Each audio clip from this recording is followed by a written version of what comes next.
So we've established a connection between the function 1 over 1 minus x and this power series, this geometric series. So the next question should be, can we represent other functions as power series?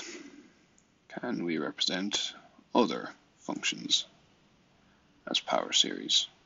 Now we saw that for the g we had in the last example, it was only valid for absolute value of x less than 1. So the next question should be, if we represent another function as a power series, where will these representations be valid?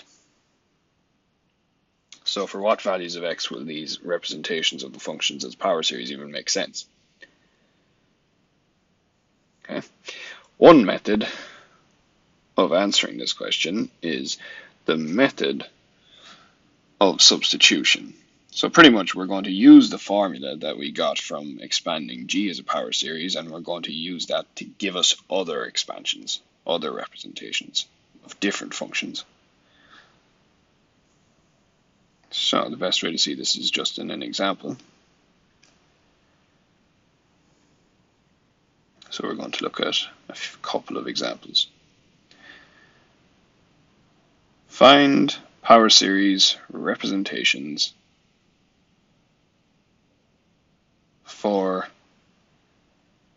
the following functions.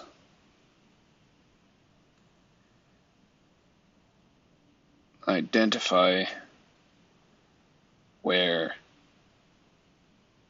the representations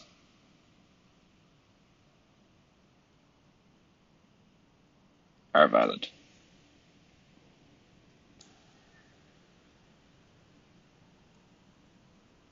And give a formula for the CNs, because remember each power series is defined uniquely by the CNs.